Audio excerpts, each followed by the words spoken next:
Nigel, we are coming at you live off of a road win at UCF. We're going to be talking about TCU, talking about UCF. Is it supposed to snow in Chicago? We're supposed to get Hold up. a whole lot of snow. Hold up. That was a weak intro. You didn't even tell the people what they're watching. They could be watching the news for all we know. What are we watching, Dylan? They might be watching. Hey, you should watch the news. You're watching Let Him Cook or listening to Let Him Cook. Nigel, There we go. good to have you. Thanks for the reminder. No problem. No, that's what I'm here for.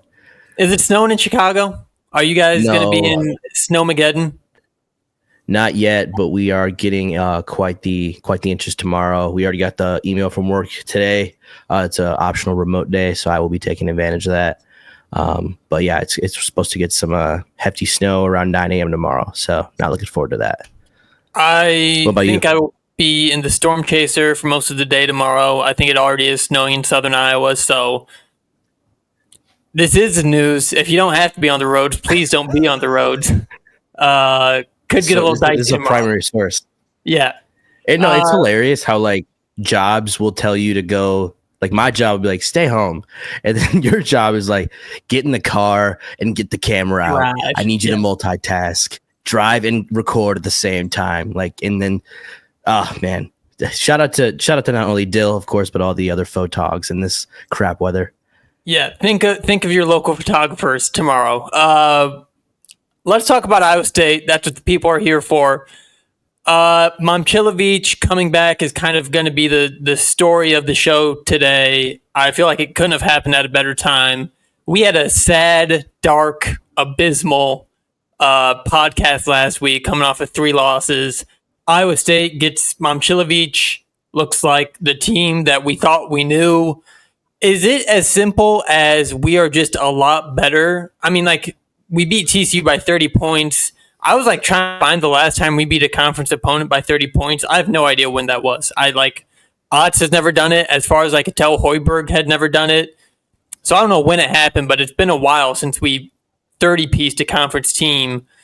I mean, Momcilovic had 14 points, but he didn't really score at all in the first half, but we looked completely different. No, yeah, you're absolutely right. I could have sworn it felt like the first UCF game was a 30-point win, but I think it's just because we got into the triple digits. It mentally felt like a 30-point win. Putting up 108 points on a team. Yeah.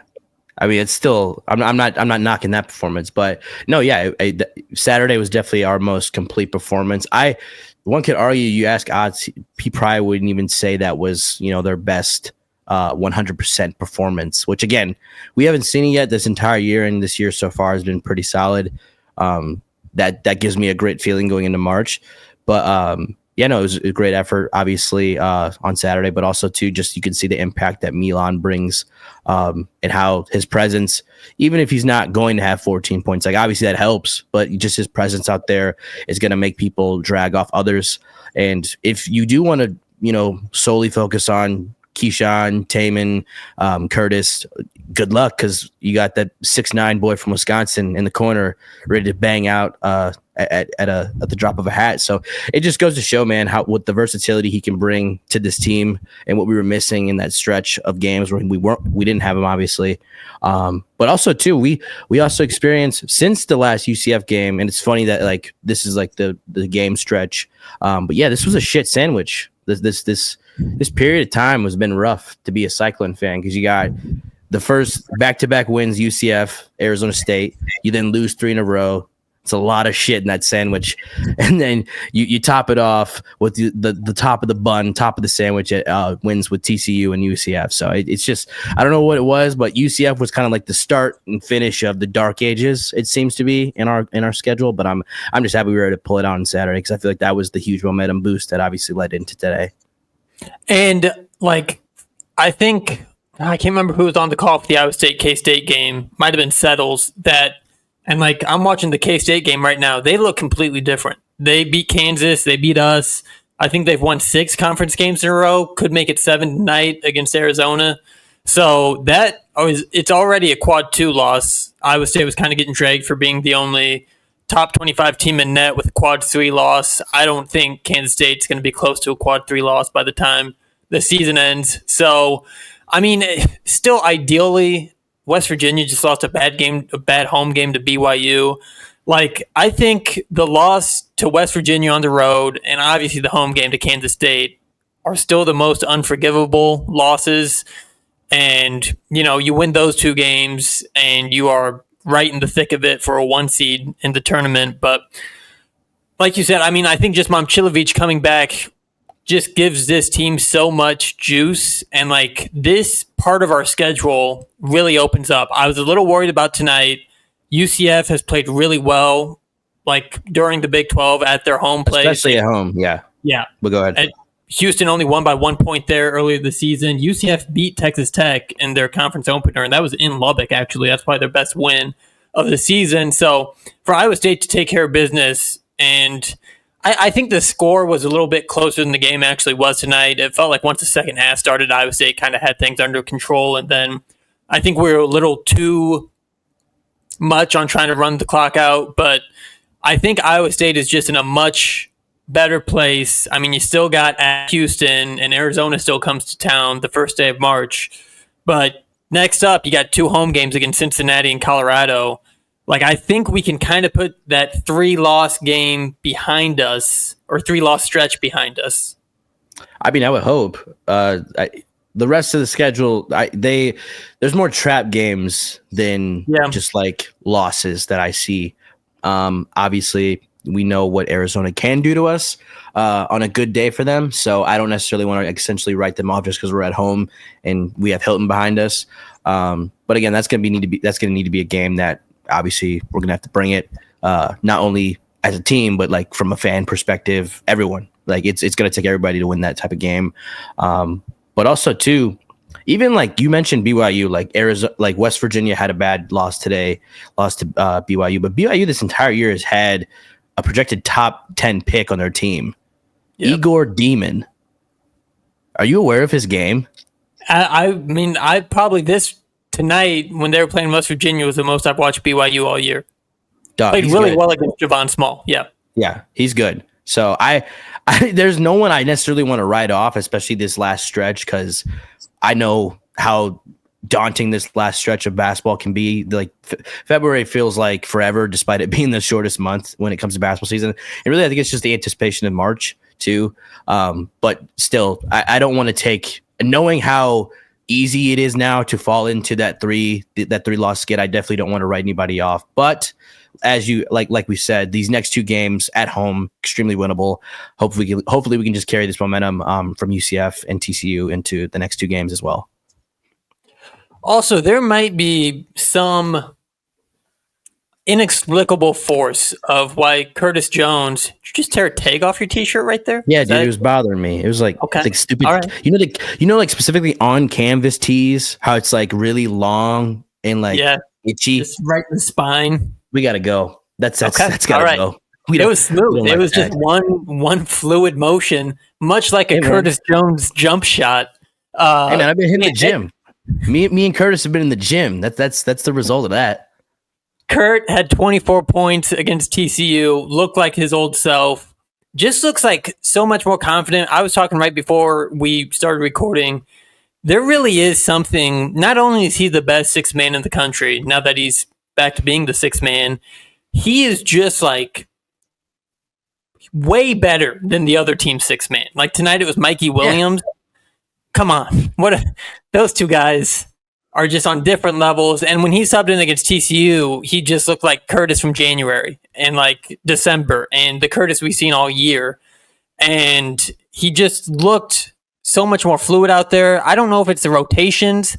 And like we talked a lot earlier this year, guys, before were so good at doing what they were asked to do, nothing more, nothing less. And I feel like now that we're back to full strength, these guys are just executing their roles so much better. We'll probably talk about the bench production tonight against UCF, but like Curtis dropping 24 points off the bench, like guys don't do that in college basketball. And he has done it at such a regular basis. I think it blows my mind. I've never seen anything like it. Yeah, no, he's good too. And I think like how you brought up, obviously our bench playing a lot better today. I know the objection on the bench is to sit down, but they stood up. They stood up today.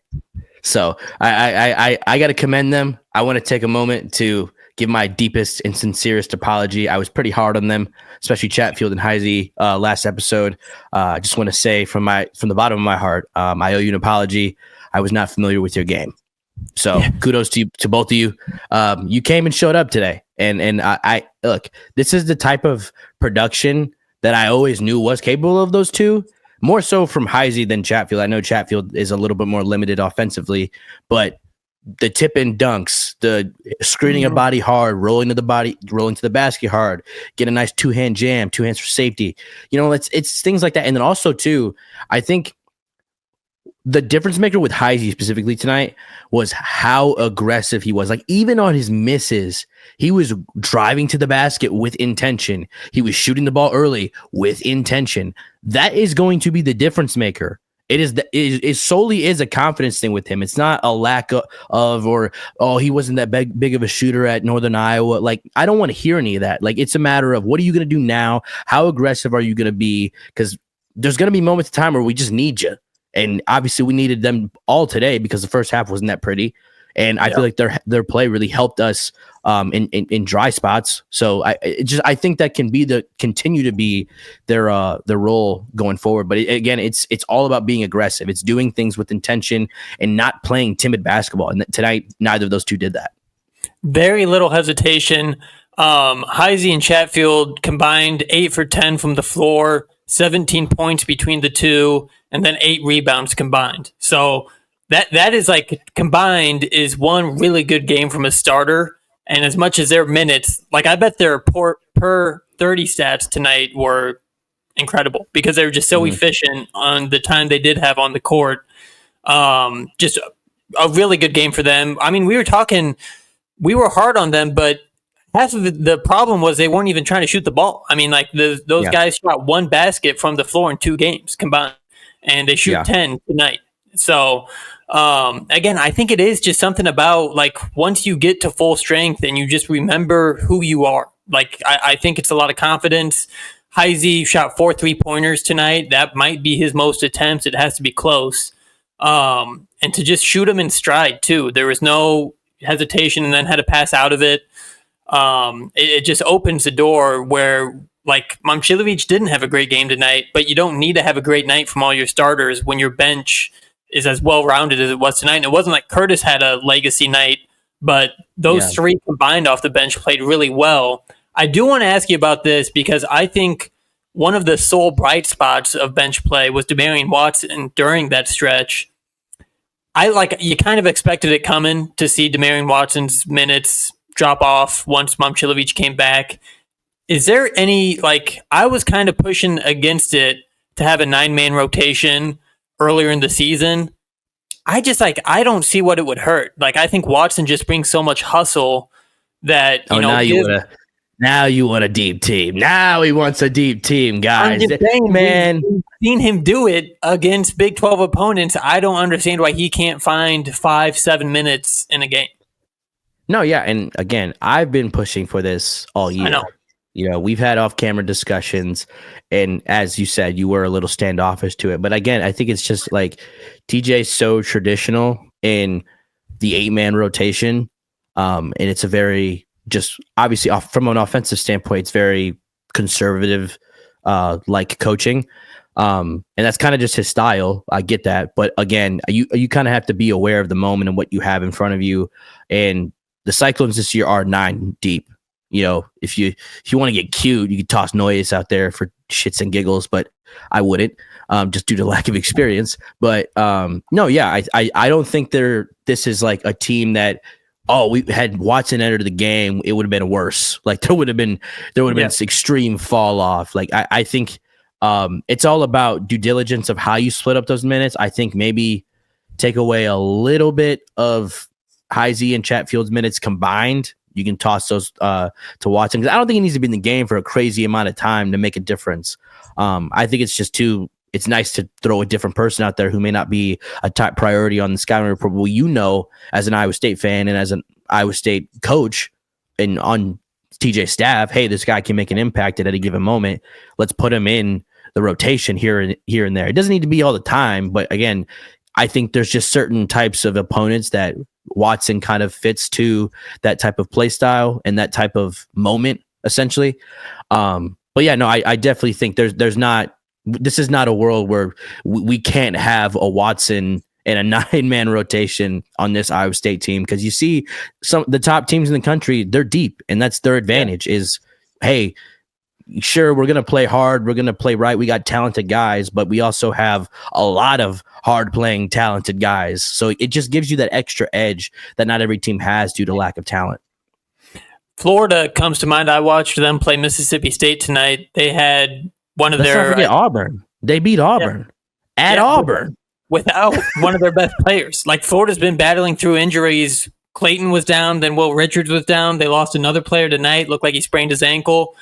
Beat Mississippi State on the road. So that's the one thing that gives me a little concern. We've already seen Taman's whole, hand is taped up. He's somehow shooting better with a broken thumb. That makes no sense to me. But it just scares me a little about how good we look at full strength, and then we lose one guy and the wheels kind of fall off. And I'm seeing other top teams, Auburn loses Broom and they still don't miss a beat. Florida is dropping guys like flies. They're still winning on the road in the SEC. Little scared. That's why I think, you get Watson in while we're at full strength playing, as good of basketball as we are. Then, God forbid something wrong happens, Watson's still up to speed. Everyone just kind of goes back to their shift. If I'm going to be critical of anything, Nigel, and I'm going to tee off on this, being someone in television, production, audio, ESPN Plus tonight was the worst technically broadcasted game I think I've ever watched. It was, that is not hyperbole. I thought maybe they're waiting until halftime to figure this out. It was never fixed. It might have gotten worse as the game went on. The audio was choppy. The video was bad right when it started. It was maddening. The commercials were fine. So it was definitely like an in-house issue. Dude, it was terrible. And the commentators themselves, it wasn't their fault. The people not on camera, terrible night tonight. They shot 0 for 12 from the field. 8 turnovers. Fouled out. It was bad. It was ESPN Plus should be ashamed of themselves. It was some terrible production. I would move mountains to get all Iowa State games off of ESPN Plus. I would take them off ESPN in general. Call TNT. Call CBS. Let's just move the Big 12 over there. Get rid of ESPN Plus. I hate it. It's a terrible product. They should pay me to subscribe to ESPN Plus. It is bad. Here's the thing. When has it been good? Never. Exactly. It is the Tubi of streaming services, okay? You're making an $11 donation every month to nothing. They don't improve it. They don't, because they know they got you. They know they got sickos like you and I who are going to pay the fee to watch that game. And it sucks because capitalism is ruining this country. And I can't agree with you more. The choppiness of the audio, that's a rookie mistake. And I don't know if it's a Florida issue, like maybe it's just so humid down there that it's messing with the signals. I don't know. But the big issue is how and why we as Iowa State agreed to having so many games on ESPN Plus to begin with. We had more games. I feel like we had more games on regular ESPN and regular cable in the year that we were 2-22. Yeah. And I don't understand how in one of the program's best years, or better years, I should say, we're dealing with this issue of games aren't even accessible to all fans if you don't have the subscription. So that's a problem in itself that I would love to see get fixed next season. Because that just, if you want to continue to grow the program, the last thing you want to do is limit people to being able to watch the games. Because it incentivizes people in Ames to go get up and go see the game at a bar or something. But it's just not good for alumni like you and I who are making an honest dollar. But I don't want to spend that honest dollar on ESPN Plus and then the quality's crap. Come on, let's wrap it up, dude. I can't take it anymore, man. You got to pay for everything now. It sucks. Yeah. To keep already. Sorry, go ahead. to keep trashing on ESPN, College Game Day was in town. I don't know why. For big bad TCU coming to town to get beat by 30. It was just like such a weird. Game started at 11. It was only an hour-long show. It's usually 2 hours. And they had the desk kind of on the corner of the court because, the game started as soon as the broadcast ended. So it's not like you could put it at mid-court like they usually do. The student section was barely even visible during the broadcast because the way the angle was. It was just weird, man. Like, I don't know. It is Seth Greenberg. We went up to Ames on Friday and interviewed Greenberg just to talk about College Game Day and the atmosphere. He made a good point of there's only 7 College Game Days for basketball in a year, which seemed like not a lot to me, but I guess, as soon as they get done with football. Go on. Right. And then 2 of those truly are probably going to be Duke or North Carolina. So there's really 5 other places. Both of them, 2 of them are locks for Duke. That's what he's saying. Yeah. So there are 5 other gyms to go to, and Hilton Coliseum got picked as one, which is cool. I don't get why you do it for TCU. I don't know who calls those shots. We have Arizona coming to Hilton later down the road. I don't know where they're going to be on March 1st. Carolina, though. That's Duke, Carolina at Carolina. So that might be why. So that's just bad scheduling. But also it's bad scheduling. Again, I don't know necessarily who picks the dates we play. But that's a bigger problem that I have with. And that's why College Game Day had to go pick a shitty game, was because we have all these Monday games. Dog, why are we playing Kansas on a Wednesday during winter break and then a Monday? Those can easily both be Saturday games. Nothing is stopping anybody from playing those games on a Saturday. I don't know who's in charge of that. But that is my bigger issue with all of this, is why we have so many early week games. I understand Tuesday, that's normal, but Monday is just dude, we're doing a bit too much. In the last few years, I always thought Monday was just for ACC basketball. And I never felt like Big 12 teams played on Mondays, but that could be because of conference expansion too. So Big Monday historically has been an ACC game at 6:00 and a Big 12 game at 8:00. The only problem with it this year, the ACC sucks. And then last night we had Baylor and Houston that got cut in the middle of the broadcast so we could see fat Luka Doncic. Okay. That was a good reason. Getting 6 points in Los Angeles. He had 13. What are we doing?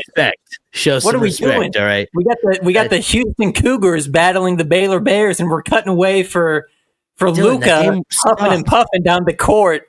That game sucked. That's another thing I wanted to get into that we couldn't get in the last episode. Luka to the Lakers. I originally hated it, but now I love it. I didn't know the answer to LeBron's problems were 2 white guys. That was not on my bingo card in 2025. But yeah, him, Reeves, that's a 3-headed steak I want no part of. He had Jackson Hayes, who's a 76 overall on 2K. Just not a good player at all. He had him looking like Tyson Chandler. And that's the Luka effect. And then LeBron doesn't have to carry the load as a scorer going forward. Oh my God, the league's in trouble. And I know this is the perfect team for Dylan to hit because he's not a big LeBron guy. And then, of course, he hates Luka Doncic for whatever reason. So he's going to have his issues with it. But I'm over here loving it. I loved every second of last night. Stayed up late just to watch it. It was worth every second. Baylor and Houston, that was a boring game. I watched the first half until it got pushed off. But even when I went to go check in during commercial breaks, not an entertaining game at all. That Luka trade has awakened a hatred I've had for LeBron James that I haven't felt since 2013. Why? I feel because when he was on Miami, I hated LeBron James. Nothing had me more dialed in to the NBA than to root against LeBron James. You're so original. You and everybody else in the Midwest. KD, Westbrook, Harden, those guys. I had no allegiance other than any team that could beat LeBron James. I love Derrick Rose and the Bulls. I love Kevin Garnett and the Celtics. So now it's whoever can beat the Lakers, beat fat Luka and old LeBron, and I'll be your number 1 fan. How is he fat? Because the Mavericks GM said so. I don't know. Yeah, and he also traded him for Anthony Davis. So it's not the most sane individual we should be taking feedback from, okay? He called him fat. I don't know. Let's calm down. Yeah, and the sky could be green, is it? No. What are we doing, man? Come on. All right. Let's get back. The other grievance that I have with ESPN, North Carolina sucks. I watched them get hounded by Clemson last night, and I know hindsight's 2020. Clemson is good. Clemson is good. Like for the That's SEC, what I'm saying. Clemson's good. If College Game Day was going to go anywhere, they should have been at Duke Clemson. Yeah, because that which really was game. It was Duke's toughest game left. Yeah, and then like when Duke plays North Carolina, I'm sorry, Chapel Hill, you don't have it this year. You might want to fire that coach. Yeah, come to Iowa State, Arizona. You can show the Caleb Love shot. I don't give a shit. Get booed to hell, and then let's roll the ball out and play Arizona. So I think College Game Day just kind of mismanaged the trip to Ames. I don't know. I don't know what you could have done. It felt like coming to town for TCU was an odd strategy. Yeah, I think College Game Day is too prioritized. I think they lack the staffing for production, so they have to. And I think they already over prioritize football, and then football ends up going into New Year's already. Right. So I feel like that's already the priority, which means like you have an opportunity to hire more people who would probably love to go work in production at ESPN. But I think that's more the issue is the lack of staffing behind the scenes that only allows college basketball to have 7 college game days, because that's unreal. Like the amount of commentators we have in the basketball space right now, to not have someone like you could have someone somewhere every week, every Saturday. So that's definitely got to increase. That's got to get better.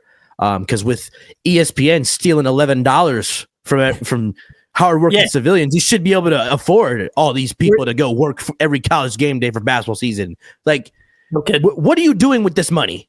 Are you lighting it on fire? Why are we not putting it to good use? Like, it makes zero sense. But I don't even know if there's a better Saturday game in our season this year that we could have had it. Maybe Baylor, Iowa State, and even then, it's like. That's about just as captivating as when we played TCU. So I don't know. It's bad. I guess I'm happy that the only game we were on College Game Day for is when we won by 30, especially after a 3-game losing streak. But it's just not ideal. Obviously, I want that to be like a KU game or an Arizona game or even a Houston game. So I don't know. I wasn't a big fan of it. Honestly, we play Houston on a Saturday, February 22nd. That could have been a college game day at Houston.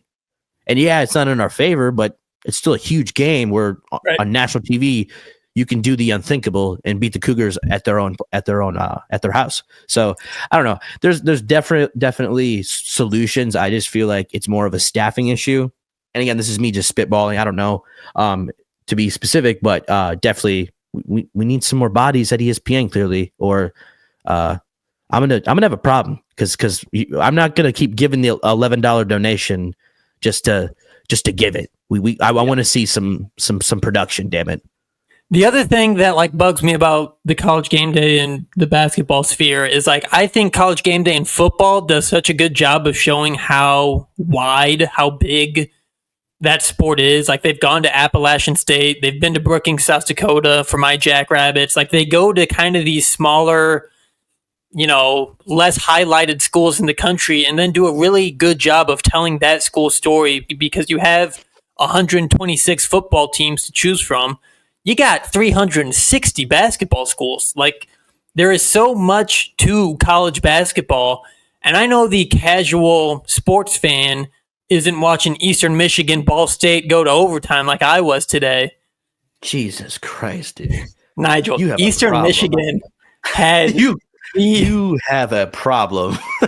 Eastern Michigan had the worst final 12 seconds of a game I've ever seen. I don't know what the coach drew up. Tie game, 12 seconds left.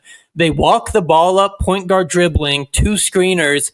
Point guard just ignores them, heads straight to the corner. Meanwhile, both big men are their hands are in the air. They have no idea what the point guard is doing.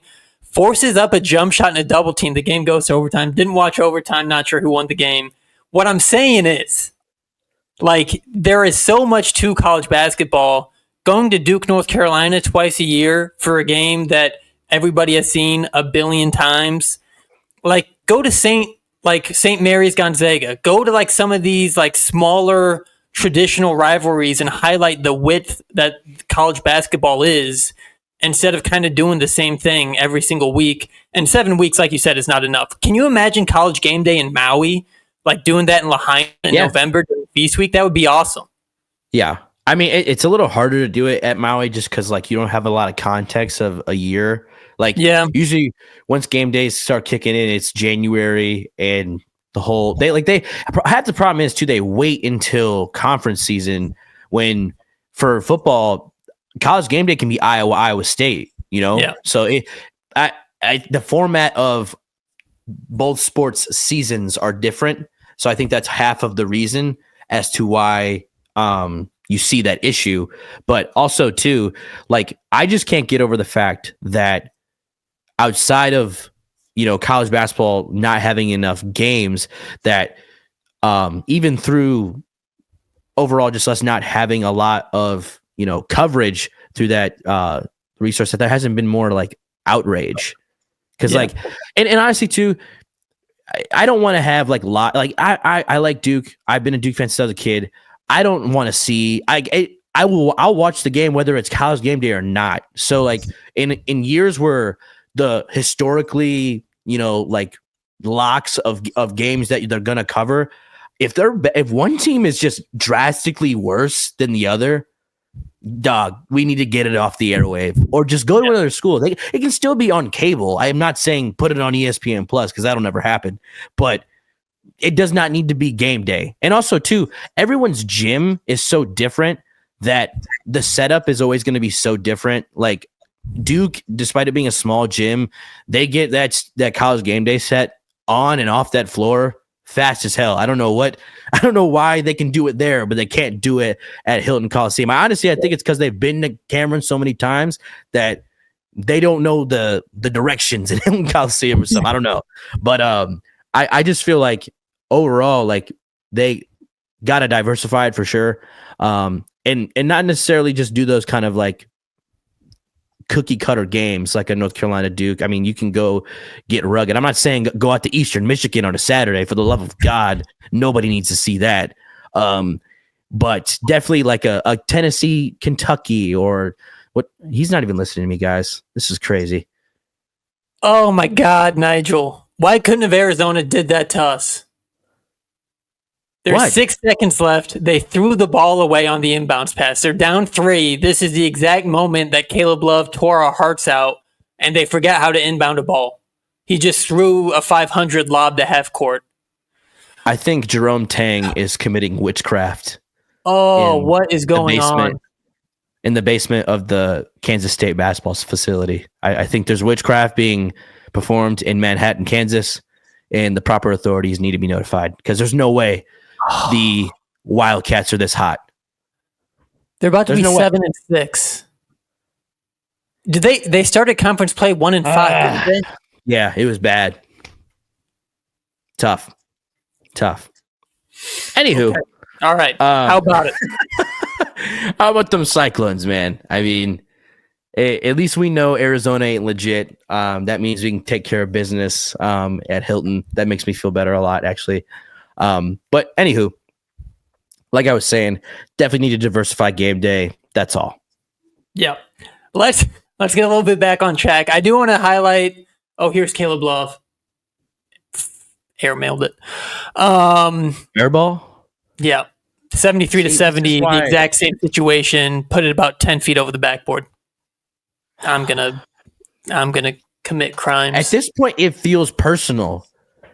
It's like he knows. You should have put a Kansas State shirt on. If you had a Kansas State shirt on right now, he would have made that shot. I think because back in my day, probably in a drunken rage, I have had a few hate comments like on Caleb Love's account. Like I'd be like, I hate you. Like I'll just say that. And now account.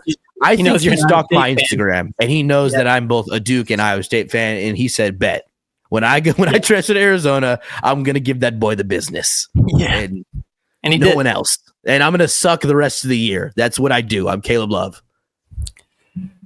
I do want to highlight since Milan came back, the front court has been real good. Crazy thing tonight. I was saying that this kind of surprised me. Keyshawn Gilbert and Curtis Jones both on the Wooden Watch List Award. I think it's down to 20 guys now. Has to be maybe Niang senior year. Morris and Niang were both on it in the same year, but it's few and far between that Iowa State has one guy, let alone two, on that watch list. And then what's crazy to me is Joshua Jefferson at times is our go-to guy. And he's not one of the two guys on the Wooden Watch List Award. And then also tonight, Deshaun Jackson was so good in the short roll.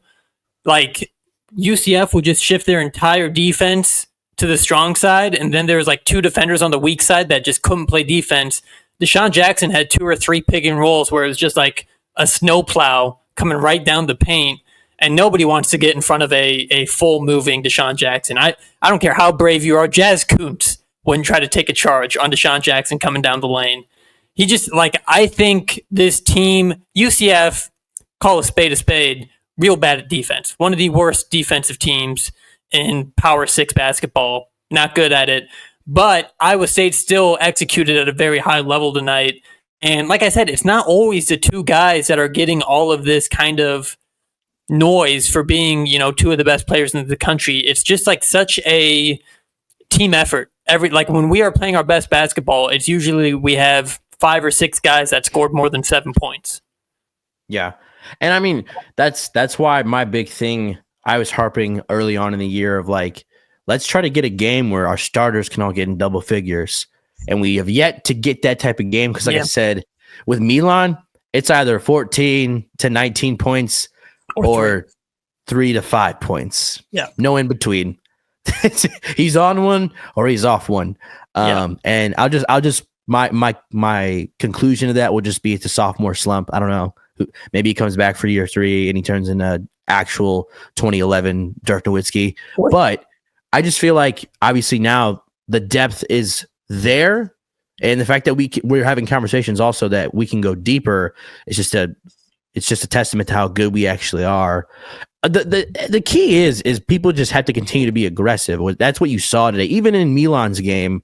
Like, despite only having 3 points, 1 for 7 from the field, like, you're being aggressive. You're getting shots up. It's not a matter of, I don't want to shoot the ball. I don't want to try to impact the game offensively. Everyone is doing their part in being aggressive, taking 5, 7, 9, 8 shot attempts. Like that's huge from your starting group. And then to have your bench, your 3 guys coming off the bench follow suit. Curtis got 13 shots up. Like, people are being aggressive. It's just a matter of our shots falling or not. And I think really that's going to be the difference going forward. Is it doesn't matter who's in front of you, whether it's UCF or Houston.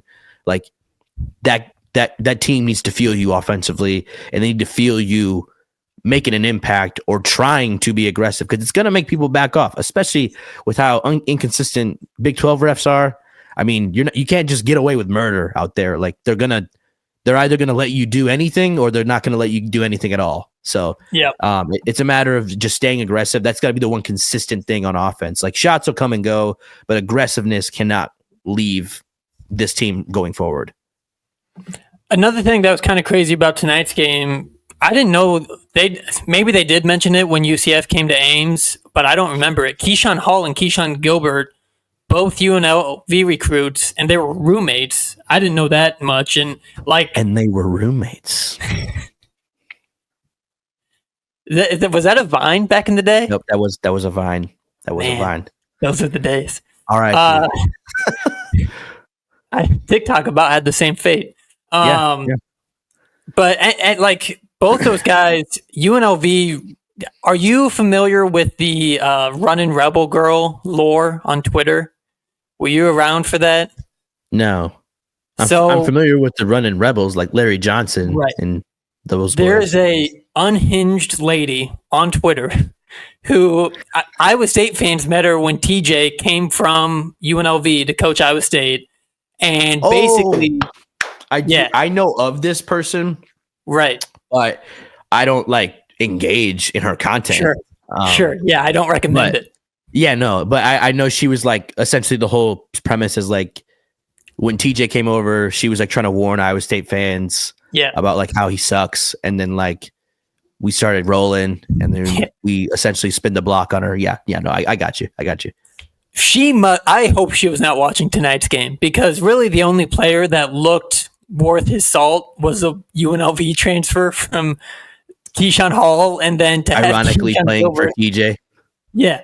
So, like, just a tough night for UNLV running Rebel Girl. Hope she's having a great time in Las Vegas. I think UNLV, I'm not sure who they play tonight, but I hope they win, because it must have been a dark day if she was tuning in to the worst ESPN Plus broadcast of all time and watched two former running Rebels.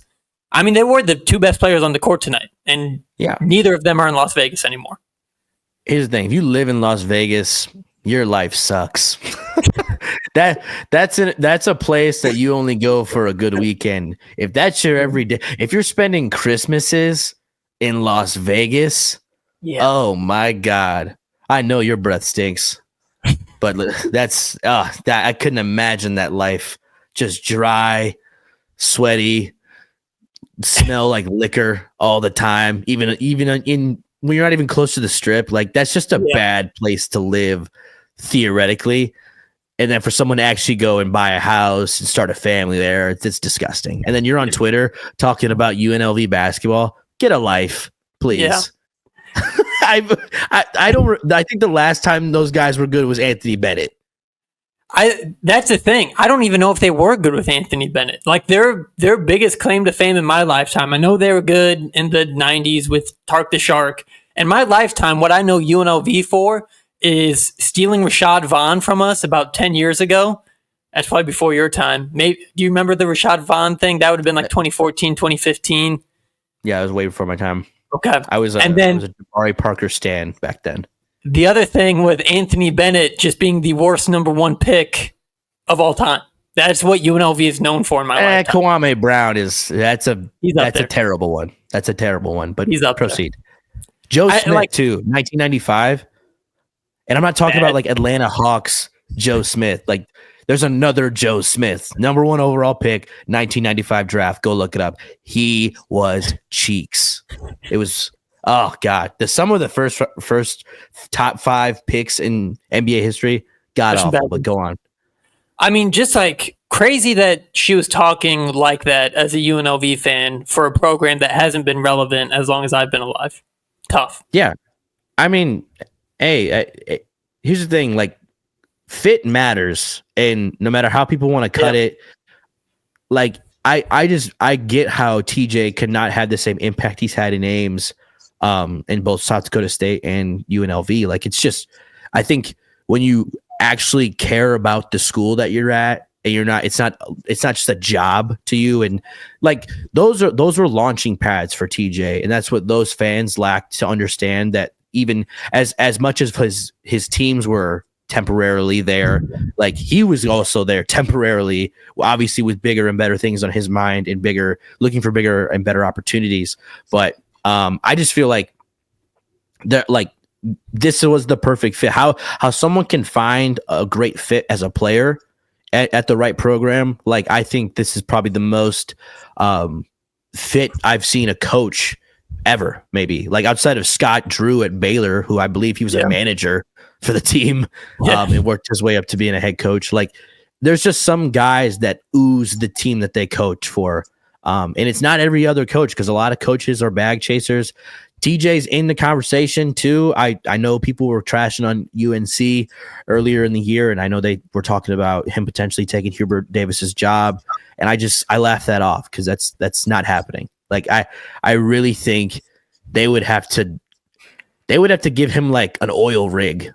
Yeah. In North Carolina. I know there's no oil rigs in North Carolina, but they'd have to just go buy him some oil property in Texas in order for him to come to North Carolina. It would have to be a crazy fee to get him out of Ames, especially from what he's kind of built from the ground up here. Like there's just certain coaches that just ooze, their respective school, and TJ is definitely one of them. I'm glad you brought that up, because most recently Mike Woodson has been rumored that he's getting axed at the end of the year, and I saw Indiana fans talking about TJ Altenberger too, and like, man, I'm I'm just so sick of this as an Iowa State fan. We hear it with Matt Campbell every single year. We're going to hear it with Otts for a lot of years to come when these big. I mean, Indiana's not technically a blue blood, but they're a big basketball state, a big basketball program. North Carolina, obviously. It just like for people to understand that like Otts has been at Iowa State under 3 different coaches. His wife was a Hall of Fame Iowa State basketball player. Like, I don't think anybody dreamed of being the head coach at Iowa State more than TJ has. And then to have the success, almost the immediate success that he's had at Iowa State, like, it's just not, like, I don't think he's going to, slip to the next school as soon as some team signs him a shiny car and a new contract. Like, the other thing that I don't remember where the article was, but it was like, I think it was Keyshawn that was like, you're talking about fit. He was like, unless you like hooping, Iowa State's probably not the place for it. There's nothing besides hoop. And Las Vegas, a lot to do besides hoop.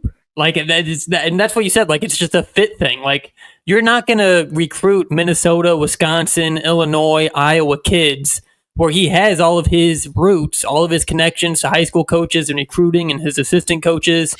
You're not going to get those guys to play Las Vegas. I know Caleb Grill went there, but like for the most part, you're not going to get Midwest kids to fly down to UNLV and, put their name on a sheet of paper. It's a lot easier to do that at Iowa State. And he's done so well recruiting here, so well coaching here. Brent Bloom had a stat. I think that was TJ's 17th conference win on the road. Like, that is, he will quickly start passing all-time records, win records as a head coach just because of how much immediate success he's had. Like, he didn't have down years to start his time at Iowa State. It has just kind of been stacking wins on top of wins. His second year was probably his worst season. And we went to the tournament. So yeah. And that's quite the a good point too, just how dominant. And I think just with certain jobs, coaches take a different level of pride in what they're doing. Like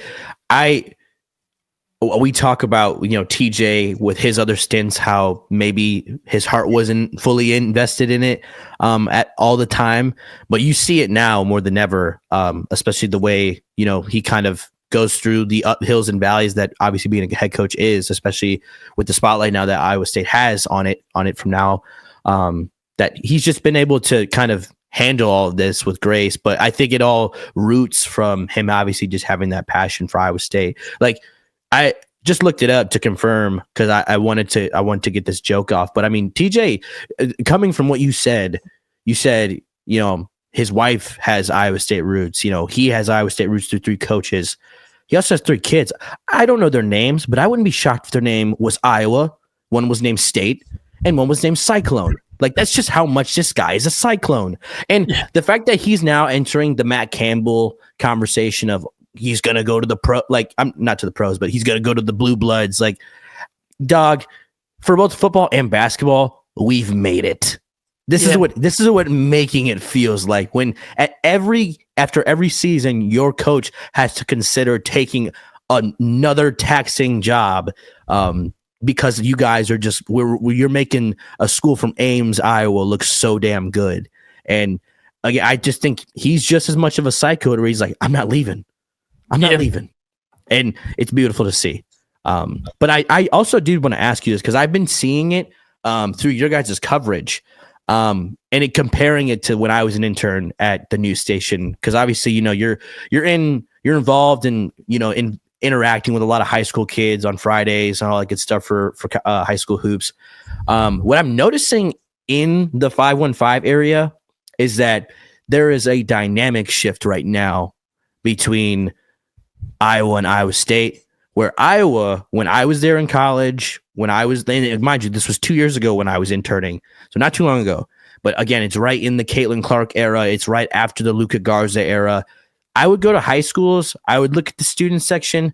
A lot of kids are repping Iowa, blah, blah, blah, yak, yak, yak. I now see the clips of high school students, not necessarily the athletes, but more so just the student body at these games. and the whole row is decked out in Cyclone gear. I think there's a shift right now that is happening with the youth.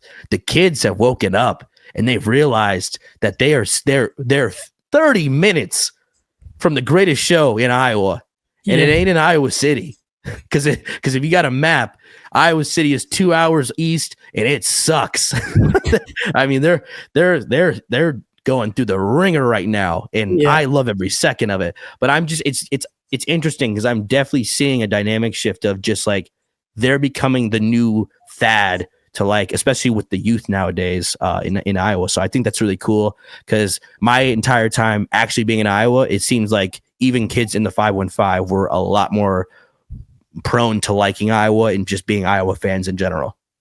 Yeah, I mean, like, I think that Slam Magazine on the radar, like, I get the pun with the Cyclone and the Storm stuff, but I truly think we're the cool school right now. Like, we are if you just woke up and you have no rooting interest for either school, let's say you moved from Arkansas and now you live in Iowa and you have to pick a men's basketball team, not a real hard choice right now. No. Between Iowa State or Iowa. So I like even a football team. Yeah. Like we got the cooler football team. Like they only got us from like wrestling. You know? And I get in Iowa that's like at the big Super Bowl. I get it. But still, I'll let them have that, you know, at the end of the day. And we're still good. We still have a great wrestling team. Like that's not even a diss on them.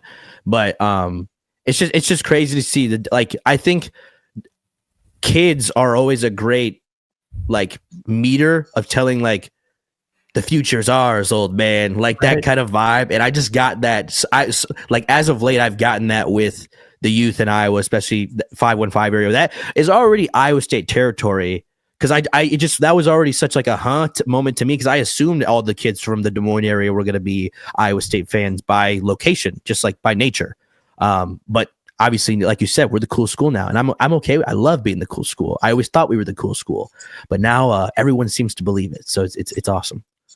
Nigel, speaking of the kids, speaking of the youth, I've had plenty of discourse about the halftime show.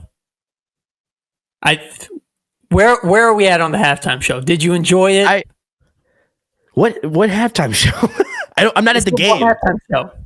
Oh, I thought you were talking about like Red Panda or something. Oh, okay, got it. Well, okay, hold on. Before we get to that, Chris Williams, if you're listening. He's listening. You sell out fraud for hating Red Panda. It is the most disgusting. She is like a crown jewel of college basketball. And for Chris Williams to be so adamantly against Red Panda, like, blows my mind. She is just like the peanut butter to college basketball's jelly. Like, it is always a good day when Red Panda, dude, I'm serious. Like that, she is the like creme de la creme of halftime shows in college basketball. And for Chris Williams to not like her, nuts to me. Red Panda is like, what's a mid side? Red Panda's like a baked potato. I can take it or leave it. I love baked potato. If it's on the plate, cool. If it's not, don't care. That's kind of how I feel about Red Panda. I feel like Iowa needs to really just shake it up, and they need to bring out like the bucket boys. Have you ever been to a Bulls game, Dylan? Have not. Literally, it's like 5 high school kids. They come out mid-court in the United Center, and they just start playing the drums on buckets. It's sick. I think you need to just change it up. Just have something like that. I think it could be fun. But Red Panda is a classic. No, I get it, but it's like I see where you're coming from. Like it's nice because it's like it's nice to get hype about her, but also it can get a little repetitive because like let me guess, she catches the plate.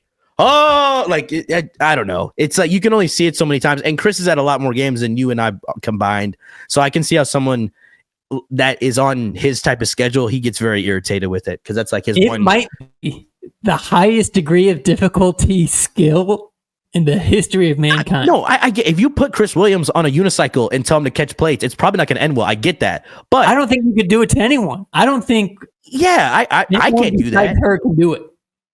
I'm not denying that, but it's like I don't know. It's like breakdancing, like in spinning on your head. Like not everyone in the room can do that, probably, but after you do it 20 times, it's like all right, dude, we get it. You could breakdance. Calm down. Like, I don't know. I get both sides, but you were talking about Super Bowl halftime show. This is something I definitely wanted to tap into because what was a boring game, I thought this made up for in the end. But how did you want to open this up, this discussion? Just like I probably this time, for the first time in my life, there was more discourse about a halftime show than the actual game because the Chiefs got blown out and it wasn't even a close game.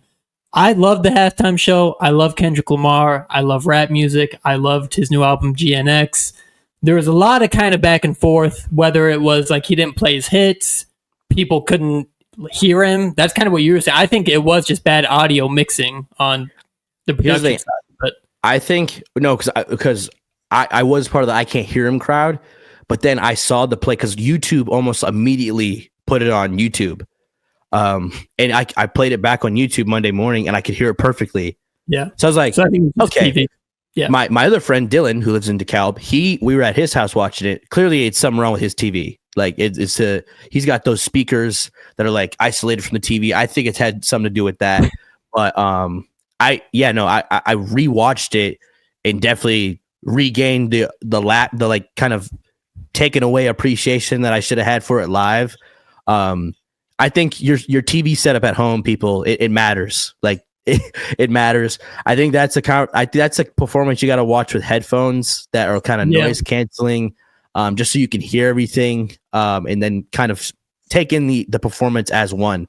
But overall, I couldn't hear it initially, but after rewatching it, like it was a great performance. And also too, if you haven't been living under a rock, like the feud that is Drake and Kendrick that boiled over into this year. Like it was almost a given that he was gonna just do Drake like directed songs. Yeah. And here's what people forget: Kendrick Lamar was at the Super Bowl 3 years ago. Yeah, 2022 Bengals versus Rams. Dr. Dre has a Compton, California tribute concert. Essentially, brought out himself, 50 Cent, Mary J. Blige, Snoop, Eminem, Kendrick Lamar, and Anderson .Paak was on the drums. Like, dude, that was an all-star game. What? But people forget in that set list, Kendrick comes out right after Mary J. Blige, does a great kind of mix of Mad City and then also All Right, which I think are 2 top 5 songs from him. So it's like almost, I feel like him as a performer, he felt kind of like, well, I don't need to do those 2 songs. Those are already 2 top 5 songs in my catalog. There's no need to do it again. Yeah. And I get it. You want to hear the classics, cool, but you also have to understand the context of this moment. This was the nail in the coffin for the Drake Kendrick Lamar beef. And like, however you want to cut it, like he was already up 20. This was like a Keyshawn off the glass windmill, one on his table, rips off his jersey, puts one on for his city, shouts out to Lou on ESPN. I don't know. It was just kind of that kind of like home run Barry Bonds FU performance.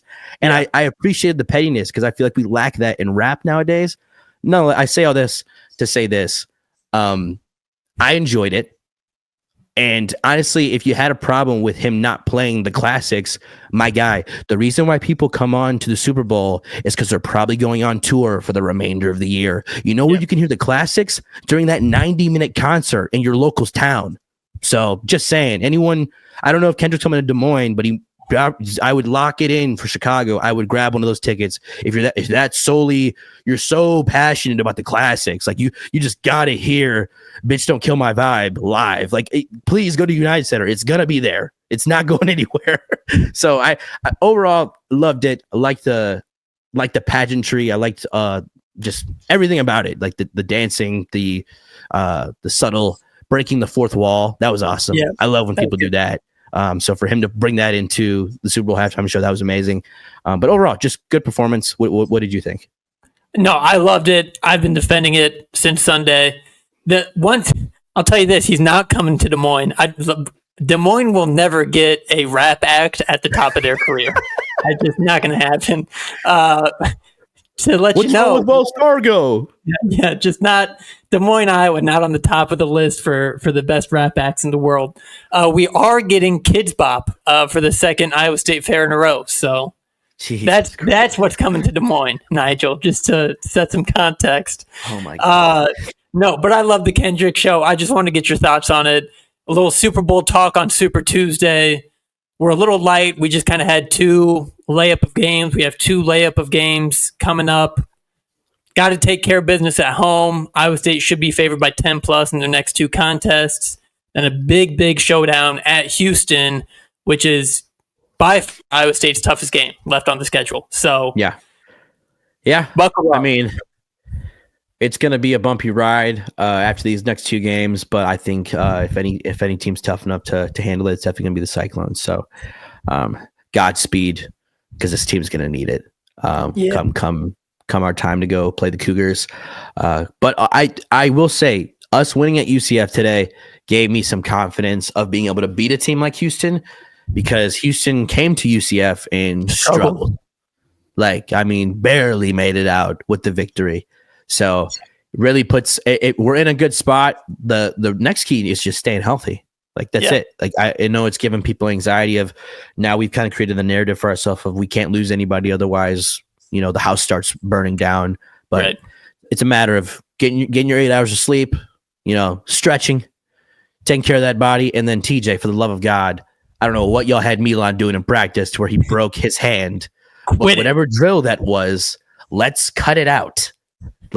You can do a lot other things than that. I could assure you can probably do more things than anything resulting in broken hands. What were they doing? Hitting each other with rocks? All I can imagine is those machines that shoot the ball out you, they have the nets around the hoop and they just come and shoot out, and they just had those things on 100 miles an hour. They were just catching fastball heat. Like dodgeball patches. He's throwing wrenches at him. They got to stop him with their hands. Snaps his wrist in half. It's a grown man's league. You got to be tough. If you can dodge a wrench, you can dodge a ball. Nigel, you got anything? Cougars, you can win the Big 12. So let's do that. Yeah. You got anything else before you want to get out of here? No. We went over Luka. We went over Kendrick. Yep. Everything is everything's pretty good right there. Also, shout out to SZA. I don't need to say much. Yeah. Y'all know why. That's all. Shout out. With that, go Cyclones. We got Cincinnati on Saturday, home game against Colorado the following week at Houston. A lot of winnable games coming up. Go Cyclones. See you guys. Peace.